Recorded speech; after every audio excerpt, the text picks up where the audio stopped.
السلام علیکم، میرا نام عبدالرحیم ہے۔ میں مختلف حدیث کی کتابوں سے مختلف ٹاپکس سے ویڈیوز بنا رہا ہوں۔ تو امام ابو یعلا موصلی کی جو مجموعہ حدیث ان سے کچھ حدیثیں ہیں۔ اعوذ باللہ من الشیطان الرجیم، بسم اللہ الرحمن الرحیم۔ حدیث نمبر 2507، حضرت سعید بن جبیر رضی اللہ تعالیٰ عنہ فرماتے ہیں، میں نے حضرت ابن عباس رضی اللہ تعالیٰ عنہ کے پاس حضور صلی اللہ علیہ وسلم کے احرام کا ذکر کیا۔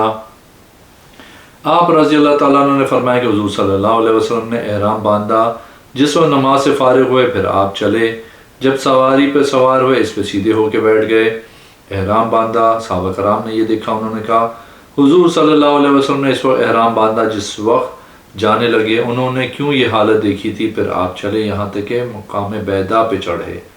آپ صلی اللہ علیہ وسلم نے احرام باندھا، آپ کے ساتھ کچھ لوگ تھے، انہوں نے خیال کیا کہ حضور صلی اللہ علیہ وسلم نے احرام باندھا ہے۔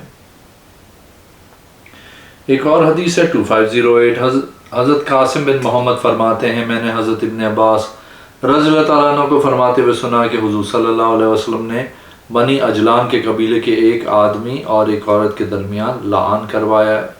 اس عورت کے شوہر نے کہا، اللہ کی قسم میں اس کے قریب نہیں گیا ہوں جب سے ہم نے کھیتی کو سیراب کیا۔ حضور صلی اللہ علیہ وسلم نے فرمایا، اے اللہ واضح فرما، اس عورت کا شوہر ہلکے بالوں اور پتلے بازوؤں اور پنڈلیوں والا تھا، اور جس کی طرف اس کو منسوب کیا جاتا تھا وہ لڑکا اس نے جنا وہ کالے اور گھنگریالے بالوں والا تھا، موٹی کلائیوں والا اور موٹی پنڈلیوں والا۔ ابن شداد فرماتے ہیں، ابن عباس، کیا یہ وہی عورت تھی جس کے متعلق حضور صلی اللہ علیہ وسلم نے فرمایا، اگر میں کسی عورت کو بغیر گواہوں کے رجم کرتا تو اس کو ضرور رجم کرتا؟ حضرت ابن عباس رضی اللہ تعالیٰ عنہ نے فرمایا، نہیں، وہ عورت وہ تھی جس نے اسلام میں لعان کیا تھا۔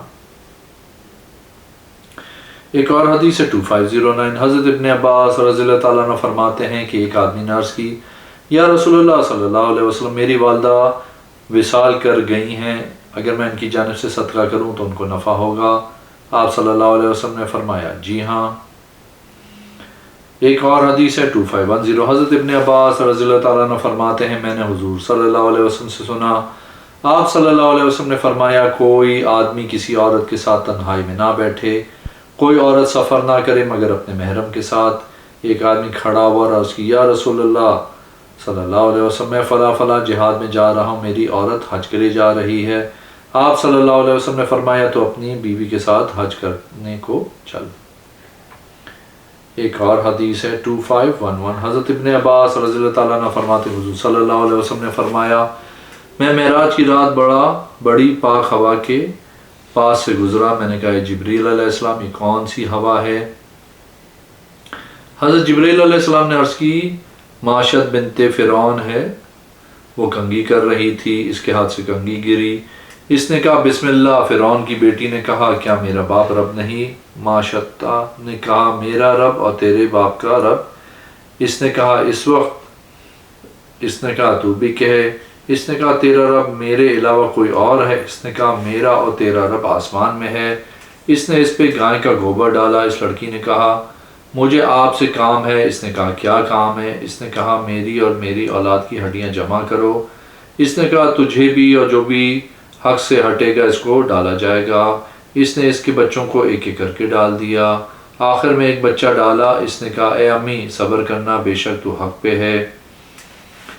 حضرت ابن عباس رضی اللہ تعالیٰ عنہ فرماتے، 4 بچوں نے حالت بچپن میں کلام کیا، ان میں سے ایک ابن معاشتہ بنت فرعون، جریج والے بچے نے عیسیٰ ابن مریم نے، چوتھا مجھے یاد نہیں، وہ بچہ جس نے حضرت یوسف علیہ السلام کی پاک دامنی کی گواہی دی تھی۔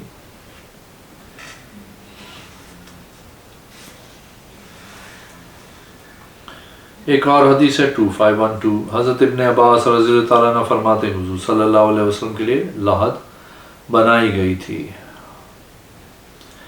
ایک اور حدیث ہے، حدیث نمبر 2513، حضرت ابن عباس رضی اللہ تعالیٰ عنہ فرماتے، حضور صلی اللہ علیہ وسلم نے فرمایا، جب لوگوں میں اختلاف ہو جائے تو حق قبیلہ مدر کے ساتھ ہوگا، جب قبیلہ ربیہ کو عزت دی گئی تو اس وقت اسلام کمزور ہو جائے گا۔ ایک اور حدیث ہے 2514، حضرت ابن عباس رضی اللہ تعالیٰ عنہ روایت کرتے ہیں کہ حضور صلی اللہ علیہ وسلم نے فرمایا، پڑوسی کے لیے حق ہے کہ وہ اپنی لکڑی پڑوسی کی دیوار پہ رکھے، اگرچہ وہ ناپسند کرے، اور خالی رستہ 7 گز بنا لیا کرو، وہ اپنے بھائی کو نقصان پہنچانا نہیں ہے، نہ نقصان کے بدلے نقصان دینا ہے۔ ایک اور حدیث ہے 2515، حضرت ابن عباس رضی اللہ تعالیٰ عنہ فرماتے ہیں کہ حضور صلی اللہ علیہ وسلم نے فرمایا، لعنتی ہے وہ جو کوئی شے کی کمی کرے زمین کے بے میں بغیر حق کے۔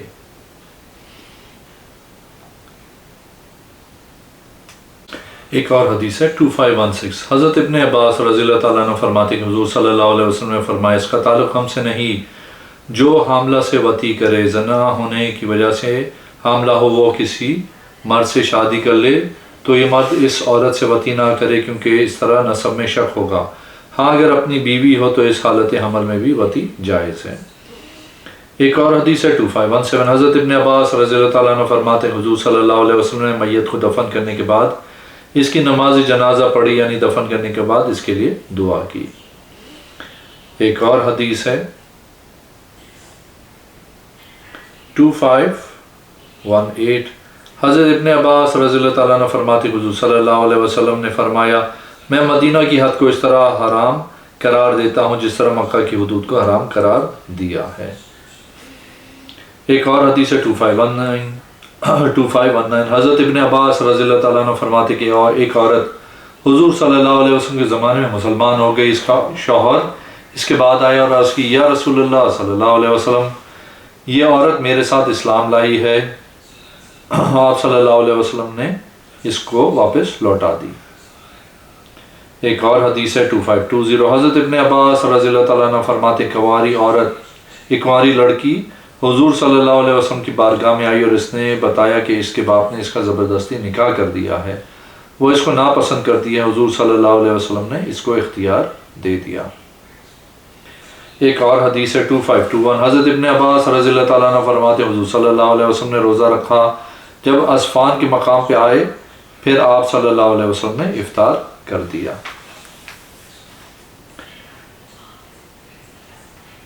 ایک اور حدیث ہے 2523، حضرت ابن عباس رضی اللہ تعالیٰ عنہ فرماتے ہیں کہ ایک دیہاتی آدمی حضور صلی اللہ علیہ وسلم کی بارگاہ میں آیا اور عرض کی، یا رسول اللہ صلی اللہ علیہ وسلم، میں نے چاند کو دیکھا ہے آج رات۔ آپ صلی اللہ علیہ وسلم نے فرمایا، تو گواہی دیتا ہے کہ اللہ کے علاوہ کوئی معبود نہیں اور محمد اس کے بندے اور رسول ہیں۔ اس نے عرض کی، یا رسول اللہ صلی اللہ علیہ وسلم، جی ہاں۔ آپ صلی اللہ علیہ وسلم نے فرمایا، اے بلال اٹھو اور صحابہ کرام میں اعلان کرو کہ وہ کل روزہ رکھیں۔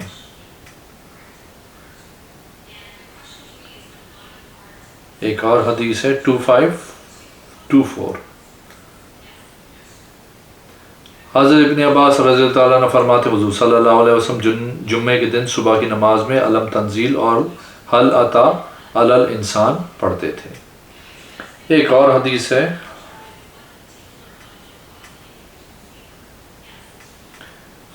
2526، حضرت ابن عباس رضی اللہ تعالیٰ عنہ فرماتے حضور صلی اللہ علیہ وسلم نے فرمایا، جو اپنے دین کو بدلے اس کو قتل کر دو۔ ایک اور حدیث ہے 2527، حضرت انس رضی اللہ تعالیٰ عنہ فرماتے ہیں کہ حضرت علی رضی اللہ تعالیٰ عنہ کے پاس زت کے لوگ آئے جن کو بتوں کی عبادت کرتے ہوئے پایا گیا تھا، آپ رضی اللہ تعالیٰ عنہ ان کو جلا دیا۔ یہ بات حضرت ابن عباس رضی اللہ تعالیٰ عنہ تک پہنچی تو آپ نے فرمایا، ایسا کرنا اشارہ ہے کہ جو اپنے دین کو بدلے اس کو قتل کر دو۔ ایک اور حدیث ہے 2528، حضرت ابن عباس رضی اللہ تعالیٰ عنہ فرماتے ہیں حضور صلی اللہ علیہ وسلم نے فرمایا، جو اللہ کی رضا کے لیے مسجد بناتے ہیں اللہ اس کے لیے جنت میں گھر بناتا ہے۔ ایک اور حدیث ہے 2529، حضرت ابن عباس رضی اللہ تعالیٰ عنہ اور ابو جبا انصاری دونوں فرماتے ہیں کہ حضور صلی اللہ علیہ وسلم نے فرمایا، جب مجھے معراج کروائی تو میرے لیے مصطبہ ظاہر کی گئی، اس میں میں نے قلم کے چلنے کی آواز سنی۔ ایک اور حدیث ہے 2530، حضرت ابن عباس رضی اللہ تعالیٰ عنہ فرماتے ہیں حضور صلی اللہ علیہ وسلم نے فرمایا، جو تم سے اللہ کے لیے مانگے اس کو دے دو، جو اللہ کے لیے پناہ مانگے اس کو دے دو۔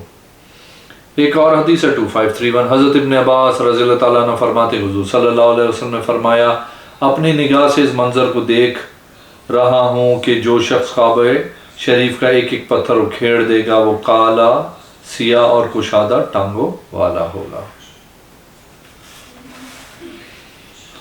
ایک اور حدیث ہے 2532 حضرت ابن عباس رضی اللہ تعالیٰ عنہ فرماتے حضور اکرم صلی اللہ علیہ وسلم جب رکوع سے سر اٹھاتے تو یہ پڑھتے اے اللہ میرے لیے حمد ہے، تیرے لیے حمد ہے، آسمان و زمین کو بھرے ہوئے ہے، بھر دے کسی شے سے اس کے بعد۔ ایک اور حدیث ہے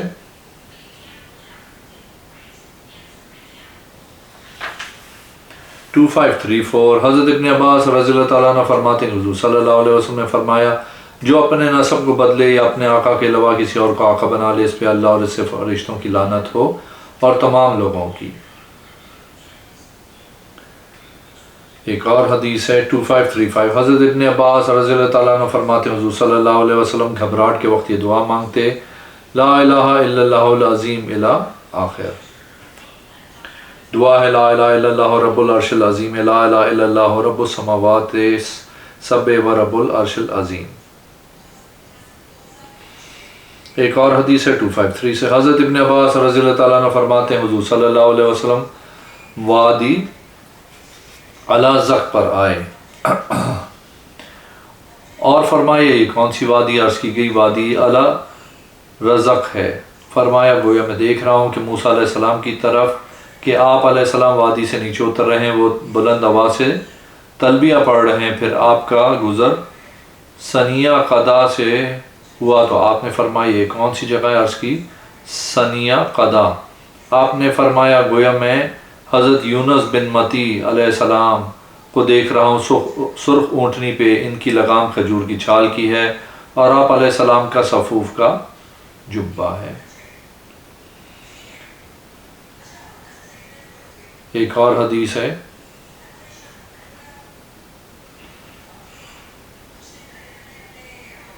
2538 حضرت ابن عباس رضی اللہ تعالیٰ عنہ فرماتے حضور صلی اللہ علیہ وسلم نے فرمایا اولاد آدم علیہ السلام میں ایسا کوئی نہیں جس نے غلطی یا غلطی کا ارادہ نہ کیا ہو، مگر حضرت یحییٰ بن زکریا علیہ السلام نے کوئی غلطی نہیں کی۔ کسی کے لیے مناسب نہیں ہے کہ وہ یہ کہے کہ میں یونس بن متی سے بہتر ہوں۔ ایک اور حدیث ہے 2539 حضرت ابن عباس رضی اللہ تعالیٰ عنہ فرماتے ہیں کہ مجھے میرے باپ حضرت عباس رضی اللہ تعالیٰ عنہ نے فرمایا تم آل رسول اللہ صلی اللہ علیہ وسلم کے ساتھ رات گزارو اور آپ صلی اللہ علیہ وسلم کی نماز کو یاد کرو کہ کیا پڑھتے ہیں، جلدی جاؤ کہ کہیں وہ سو نہ جائیں یہاں تک کہ تو رسول اللہ صلی اللہ علیہ وسلم سے نماز یاد نہ کر لے۔ حضرت عبداللہ رضی اللہ تعالیٰ عنہ فرماتے ہیں حضور صلی اللہ علیہ وسلم نے نماز عشاء پڑھی، مسجد سے نکلے یہاں تک کہ میں مسجد میں میرے علاوہ کوئی نہیں تھا۔ حضور صلی اللہ علیہ وسلم نے میری طرف نظر کرم فرمائے اور فرمایا کون؟ عبداللہ۔ میں نے عرض کی جی ہاں، آپ صلی اللہ علیہ وسلم کا غلام۔ عبداللہ فرمایا کیسے آئے ہو؟ میں نے عرض کی مجھے میرے باپ عباس رضی اللہ تعالیٰ عنہ حکم دیا ہے کہ آپ صلی اللہ علیہ وسلم کے پاس رات گزاروں گا۔ آپ صلی اللہ علیہ وسلم نے فرمایا اسی وقت ساتھ چلیے۔ فرمایا عبداللہ بستر بچھاؤ۔ میں ایک تکیہ لایا جس میں کھجور کی چھال بھری ہوئی تھی۔ پھر حضور صلی اللہ علیہ وسلم آگے بڑھے۔ آپ صلی اللہ علیہ وسلم نے مختصر 2 رکعتیں ادا کی، نہ بہت زیادہ لمبی نہ بہت زیادہ مختصر۔ پھر آپ صلی اللہ علیہ وسلم اپنے بستر پہ آئے یہاں تک کہ میں نے آپ صلی اللہ علیہ وسلم سے خراٹے سنے، پھر اٹھے۔ آپ صلی اللہ علیہ وسلم نے یہ آیت پڑھی بے شک زمین و آسمان کی پیدائش اور دن و رات میں اختلاف نشانی ہے، یہاں تک کہ سورت ختم ہو گئی۔ پھر مجھ پہ ہاتھ پھیر کر اٹھے، پھر مسواک فرمائی، پھر وضو کیا، پھر قیام کیا، 2 رکعت نماز پڑھی جو نہ مختصر نہ لمبی۔ پھر آپ صلی اللہ علیہ وسلم اپنے بستر پہ آئے، آرام کرنے لگے یہاں تک کہ میں نے خراٹے سنے۔ پھر آپ صلی اللہ علیہ وسلم اٹھے، پھر اپنے بستر پہ سیدھے ہو کر لیٹ گئے، ایسا ہی کیا جس طرح پہلی مرتبہ کیا تھا۔ پھر 3 مرتبہ دست شفقت میرے سر پہ پھیرا، اس کے بعد سورہ آل عمران کی 3 آیتیں تلاوت فرمائے، پھر اٹھے، مسواک کی، وضو کیا اور نماز پڑھی 2 رکعتیں نہ لمبی نہ مختصر۔ پھر اپنے بستر پہ آئے یہاں تک کہ میں نے آپ صلی اللہ علیہ وسلم سے خراٹے سنے۔ آپ صلی اللہ علیہ وسلم نے پہلی 2 مرتبہ کی طرح ہی کیا۔ آپ صلی اللہ علیہ وسلم نے 6 رکعتیں ادا فرمائی، پھر 3 رکعتیں وتر پڑھے، پھر فجر کی نماز سے پہلے 2 رکعتیں پڑھیں، پھر جب نماز سے فارغ ہوئے یہ دعا کی اللہم اجعل لی الی آخر۔ ایک اور حدیث ہے 2540، حضرت ابن عباس رضی اللہ تعالیٰ عنہ فرماتے حضور صلی اللہ علیہ وسلم رکوع کے بعد جب سجدہ کرتے تو یہ دعا مانگتے، اللہم لک الحمد ملء السماوات وملء الارض وملء ما شئت من شیء بعد۔ ایک اور حدیث ہے 2541، حضرت ابن عباس رضی اللہ تعالیٰ عنہ فرماتے حضور صلی اللہ علیہ وسلم نے ایک آدمی کی ران برہانہ دیکھی تو آپ صلی اللہ علیہ وسلم نے فرمایا اپنی ران کو ڈھانپ، بے شک آدمی کی ران اس کی شرمگاہ میں شامل ہے۔ ایک اور حدیث ہے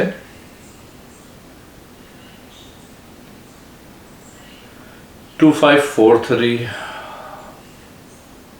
حضرت ابن عباس رضی اللہ تعالیٰ عنہ فرماتے حضور صلی اللہ علیہ وسلم جب کسی لشکر کو بھیجتے تھے تو اس کو کہتے تھے کہ اللہ کا نام لے کے نکلو، اللہ کی راہ میں جہاد کرو، جو اللہ کا انکار کرتا ہو اس سے دھوکہ نہ کرو، مسئلہ نہ کرنا، خیانت نہ کرنا، بچوں کو نہ مارنا، نہ گرجے والوں کو۔